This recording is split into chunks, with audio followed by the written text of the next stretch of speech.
عورتوں کا حال دیکھیے کہ شوہر خود اتنے بے غیرت اور بے حس ہو گئے کہ جنہوں نے صرف انگریزی پڑھی ہے، وہ تنخواہ ملتی ہے تو بیوی کو خود کہتا ہے بیگم تیاری کرو، میں نے تمہیں آج شاپنگ کروانی ہے، اور اسے معلوم ہے کہ وہ تیاری کیسے کرتی ہے، خود کہہ رہا ہے تیار ہو جا۔ اب وہ تیار ہو رہی ہے بازار جانے کے لیے، لپسٹک لگ رہی ہے، میک اپ ہو رہا ہے، بال سنوارے جا رہے ہیں، آنکھوں میں کجلا لگایا جا رہا ہے۔ وہ بغیرت شوہر جسے مدینے والے نے دیوس کہا، اسے یہ خیال ہی نہیں آ رہا کہ بیوی تو میری تھی، اس نے بننا سنورنا تو میرے لیے تھا، اور میں پاس تھا تو نہ آنکھوں میں سرما تھا نہ ہونٹوں پہ سرخی تھی، جس کے لیے سنورنا تھا اس کے سامنے تو نہ سرخی تھی نہ کوئی سنور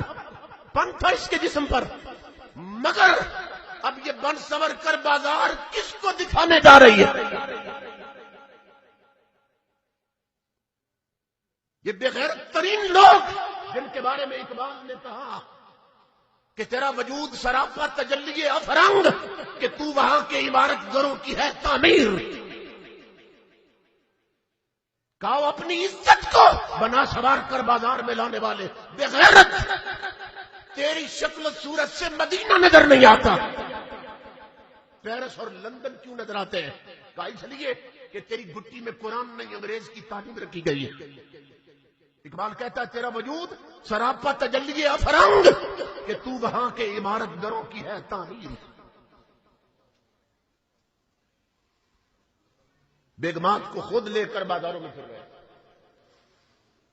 ان بغیرتوں کو یہ خیال تک نہیں کہ بیوی اپنے دیکھنے کے لیے ہوتی، غیروں کو دکھانے کے لیے نہیں ہوتی۔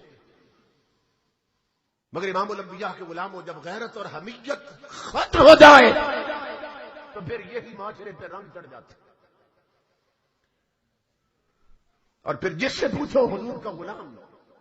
اور جس عورت سے پوچھو کہتی ہے امتی ہوں محمد مصطفیٰ، تمہیں نہیں معلوم نبی کی غیرت کیا تھی۔ سیرت کی کتابوں میں صحابہ کہتے ہیں ایک جنگ میں کافروں کی بچیاں قیدی بن کے حضور کے سامنے آئیں، کفار کی بچیاں، اس میں حاتم تائی کی بیٹی بھی تھی اس گروپ میں، تو دکم بیل میں نا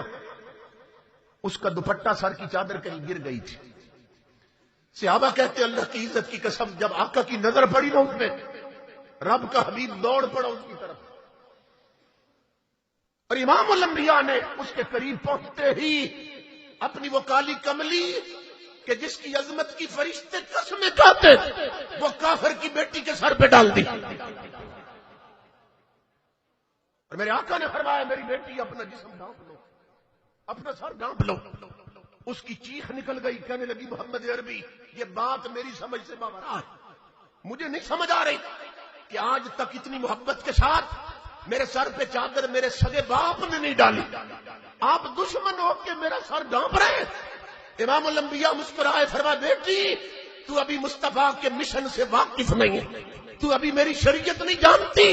سن میری تعلیم یہ ہے کہ بیٹی کافر کی ہو پھر بھی بیٹی ہوتی ہے۔ میری ماں بہنوں بیٹیوں اور جوانوں اور بزرگوں، جس رسول نے کافر کی بیٹی کا ننگا سر دیکھا دل اتنا تڑپا تھا کہ اپنی چادر اس کے سر پہ ڈال دی تھی۔ آج اس نبی کا کلمہ پڑھنے والیوں نے سر تو کیا